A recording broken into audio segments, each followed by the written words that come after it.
Hello again. If you've just watched my last video, then you'll know what's going on, but I'll just explain it again very briefly. I'm recording this not live as I normally would do. I'm recording this to be uploaded, and hopefully sometimes I get some problems with the old internet. So hopefully this should save any problems. I'm trying to do just a couple of little shorter form 20-minute little sort of quick fire lessons on more practical subjects. If if you'd be interested in what have I even just been doing, writing emails, then I'd encourage you to check out the last video, but this one is going to be, as I'm sure you can see from the title, about asking for information at a train station. I'm trying to I thought after last week when I was asked to do a session about going to the dentist, I'd maybe try and do a couple on some more sort of practical English for maybe everyday life that maybe I would forget, because I obviously have spoken English all my life, but it would be really useful for you guys, hopefully. So anyway, I'll fire away, because like I say, I'm going to try and keep these to sort of 20 minutes-ish, just so they're, easy to watch quickly if you've only got 20 minutes, whatever, or indeed, and are quicker to hopefully upload so I can get them up on time for you all. So, like I say, today's second lesson for the day, I suppose, is concerned with this sort of scenario of if you're at a train station and you need to ask for some advice, just so you've got all the tools and vocab available for you there. Now, if you haven't, I would encourage you to go back and watch the video I did a couple of weeks ago about transport and public transport and stuff like that.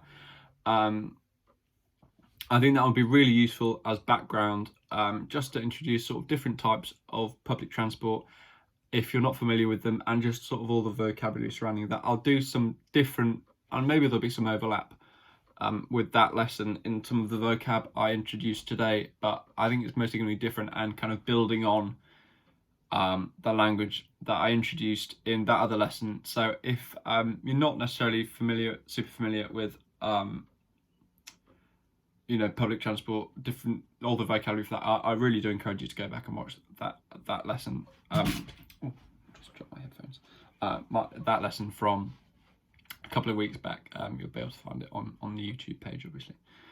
So moving swiftly on, the first activity, again, I've got this worksheet from Lingua House here, as ever, are brilliant. I'm just going to sort of work through it. Like I said in the last video, if you watched it, sorry for repeating myself, but I'm recording this on the phone today, so hopefully the audio and stuff's okay.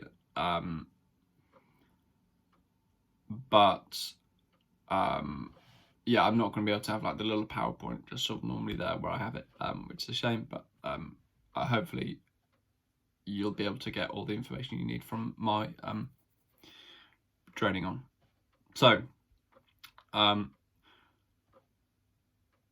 got some bit of quickfire vocab for you all, sort of just 6 different words, to hopefully give you a bit of context for trains, train stations, but also actually really useful for sort of if you're going on a flight,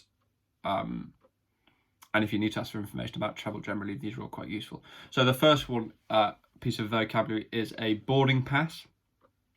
A boarding pass is something that you need to actually get onto a flight, or mainly just a flight. This one actually,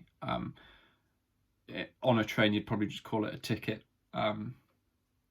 Same with a bus, probably, and same for the metro in Newcastle as well. But on a plane, your ticket that you need to get onto the plane itself is called a boarding pass. The next one is a platform. Now this is really important at train stations.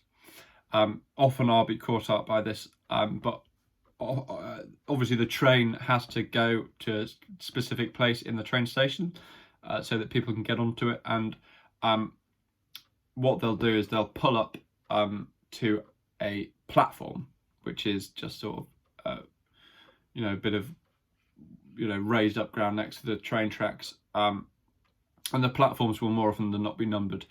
In fact, I've never seen platforms that aren't numbered. So if you just, I mean, I'm sure I could go on to this later, but if one really useful question that you might need in a train station is, what platform will the train to Edinburgh be from? And they'll say, it's from platform 3, and then there'll be signs around the station showing you which platform's which. So certainly in Central Station in Newcastle, it's very clearly labelled, and there's big signs on the platforms themselves, and when you go in, there's signs pointing you in the right direction there. So that's a platform, that'll be where the train stops and where you need to get it from. And usually the platform number will be on, there'll be a big board somewhere with all the trains that are coming in, and it'll tell you which platform they'll be coming to. But do be careful, because sometimes the platform does change at the last minute, so just keep an ear out, especially keep an ear on the electronic boards. Okay, so a carry-on bag. Not sure if any of you used to flying necessarily, but a carry-on bag is just one that on a flight, certainly the sort of cheaper flights, it'll charge you extra for different bags or whatever, and a carry-on bag is one that it's just generally a smaller bag that you can take into the plane with you, rather than one that goes into the hold underneath the plane, and you'll tend to put it sort of on your seat or in the overhead lockers. So that's a carry-on bag, as opposed to a suitcase, which generally are bigger, and you'll get more stuff in, and you'll leave those when you check into your flight, and they'll put them underneath the plane in the hold, and then you'll collect them at your destination, which you don't do with a carry-on bag, because you've got them just on you all the time. An aisle seat, okay, and a window seat. These two kind of go hand in hand. So on a plane in particular, but also on a train, often you'll get the choice between getting an aisle seat, which is a seat that is obviously next to the aisle, and a window seat, which is a seat that's next to the window.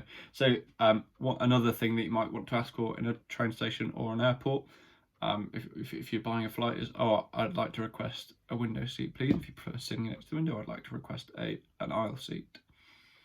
Okay, so that's just a quick fire vocab there. Now, what I've got for you now is that's that vocab finished. So hopefully that's been useful. What I've got now is some sort of listening comprehension. So I'm going to read some dialogue for you. In fact, I'll read some questions for you first that maybe you could pause after each question, make sure you've got a piece of paper and written them down. I'll give a moment after each question just to make sure you've had a chance to write them down. And then I'll read out some dialogue, and you'll try and listen out for the relevant information. Then I'll go back and answer the questions at the start after I've read the dialogue. So the questions are as follows. So make sure you've got a bit of paper and a pen. Pause it if you need to go and grab some to write this down. So the first question, what time is the next train to Brighton? Okay, what time is the next train to Brighton?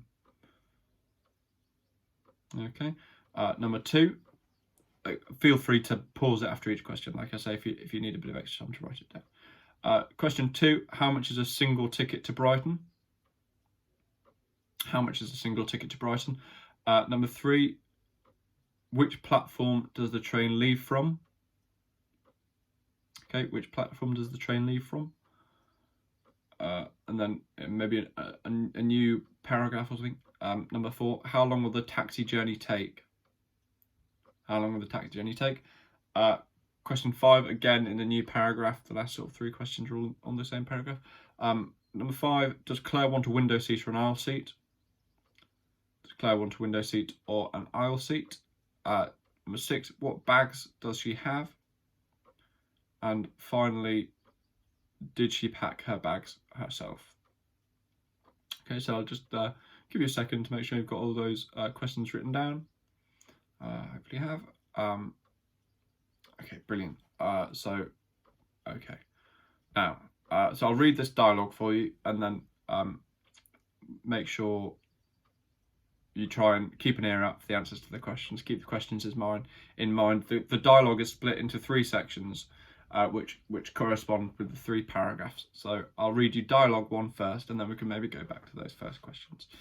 Okay, so the station clerk, which will be the person who's sort of in charge of the station, I suppose. The station clerk goes up to Claire, who's the other person in the dialogue, and says, "Can I help you?" To which Claire replies, "Yes. What time is the next train to Brighton?" And then the station clerk responds, "The next train is at 12:05. Claire asks, "Okay, and how much is a ticket?" "Single or return?" asks the station clerk. "Single," says Claire. "A single ticket is £10. "Okay, fine," says Claire. "One single, please. Which platform does the train leave from?" "The train leaves from platform 2, says the station clerk, to which Claire responds, "Thank you." So should we revisit our questions again? If you need to rewind and listen to it again, then feel free before we answer the questions. But the questions are as follows. What time is the next train to Brighton? Now, did you hear? The next train, said the station clerk, was at 12:05, 12:05. Okay. How much was a single ticket to Brighton? If you remember, the single ticket was £10. And then finally, for this section, which platform does the train leave from? The train left from platform 2. Now, I would encourage you actually to maybe go back over the actually I'll reread the dialogue and just listen to the forms that the questions take. Okay. In fact, actually, what I'll do is I'll just read the questions out for you, so you can just listen for any similarities and differences and whatever, and maybe you can use them next time you're at a train station if you ever need any of this information. So the station clerk asks, "Can I help you?" Which, if you're maybe looking a bit confused, lost, someone working at the station might ask you the very same thing. So it's just one to keep your ear out for. "Can I help you?" Someone might ask you just if you need any help. And Claire asks, "What time is the next train to Brighton?" But you might, obviously you're asking maybe when the next train is to your destination. So you might say, when is the next train to Edinburgh, for example. And then the next question, the station clerk asks, "Single or return?" Okay, a single ticket is a ticket where you just go one way, and a return ticket is where you go to your destination and then you can go back on the same ticket. Okay, so again, if anything asks you that, then you'll know either you'll want a single ticket which only goes in one direction, or you'll want a return ticket where you can go back and forth. Okay, and then the final question in this little section is Claire asking, which platform does the train leave from?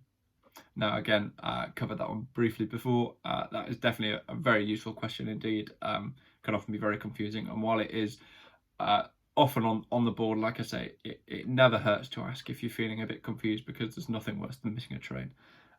Real inconvenience, especially if you've got a specific ticket for that train as opposed to like a day return or whatever, where you can get on different trains.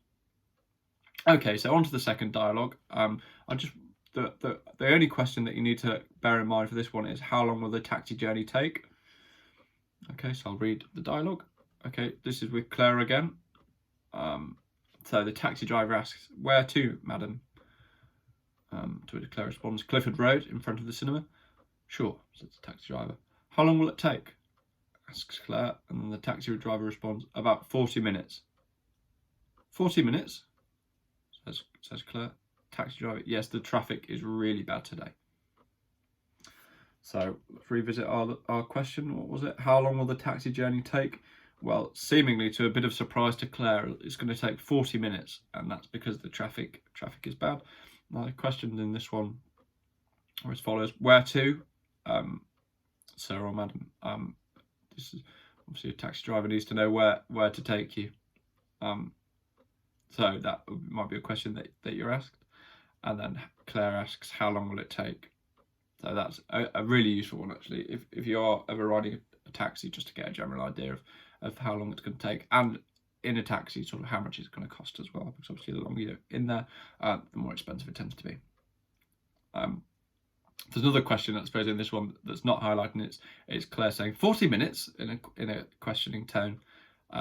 That's more a statement of surprise. It's almost saying, is it really going to take 40 minutes? So that's that one. Okay. Now, final piece of dialogue. Does Claire want a window seat or an aisle seat? What bags does she have, and does she pack her bags herself? So this scenario is at an airport, of course. Okay, no. Where are we? No, lost the thing. Oh, sorry. Right, lost my place on the old worksheet there. So this is a conversation again between Claire and the check-in agent. So the check-in agent asks, "Good morning. Can I have your passport, please?" Claire says, "Here you are." Passing over the passport, I imagine. And then the check-in agent says, "Would you like a window or an aisle seat?" Again, as we learned earlier, my guess. And then Claire says, "An aisle seat, please." Check-in agent, "Do you have any baggage?" This scenario, sorry, just to clarify, if you're going to an airport and you've got to pick up your ticket and check in your bag, you'll go to the check-in desk first. And then this is where you're going to ask these questions. This is before you enter into the main section of the airport. Like I said, it's just to pick up your boarding pass. This is to pick up your ticket. And this is to maybe if you've got any luggage for the hold, then this will be where you'll drop it off. So where were we? Would you like a window seat or an aisle seat? An aisle seat, please, says Claire. Check-in agent, "Do you have any baggage?" Claire, "Yes, this suitcase and this carry-on bag." Check-in agent, "Did you pack your bags yourself?" Now this question they'll ask is sort of for security reasons, I presume, just to make sure. Claire, "Yes, I did." Check-in agent, "Here's your boarding pass. Have a nice flight." Okay, so what were the questions? Let's just revisit those now. Does Claire want a window seat or an aisle seat? If you remember, she wanted an aisle seat. Okay. What bags does she have? She has, she's got two bags. She's got the suitcase, which will have to go in the hold and be left at the check-in desk, and she's got a carry-on bag, or as they're also known, cabin bags, because they go in the cabin. And finally, did Claire pack her bags herself? Yes, she did. Okay, and main questions here. Can I have your passport, please? Obviously, you'll need to give your passport to the check-in desk so they know, everything's sort of fine. Would you like a window seat or an aisle seat? This is again another question that you might get asked in a lot of places if you book your ticket. So it's obviously up to your own personal preference. Do you have any baggage? It's important that they know what you've got so you can, they can take it on the plane. And did you pack your bags yourself? The main questions here. So that's fine. Okie doke. I'll probably actually leave it there for today's lesson. Like I said, I sort of intended to keep them to around 20 minutes each. If you enjoy these videos and you'd like me to go into any more detail about any of the things that I've covered, then I'd be more than happy to do another lesson, for example, next week, in the longer form format, or indeed if you've enjoyed these shorter form videos, then please do let me know, and I'd be more than happy to carry on doing them like this. Not sure how long, if there's going to be many more weeks of these videos, but we'll just play it by ear for the moment. But if not, then thank you very much for watching. Those of you that have, I've really enjoyed doing these lessons. Generally, yeah, it's been great. So I'm sure I'll be back next week. Thank you very much indeed. Either way, I hope you enjoyed the lessons. Like I say, do leave a comment if you want me to go into any more detail about any of the things I've covered today. So yeah, thank you very much. I'll see you next week. Brilliant. Thank you.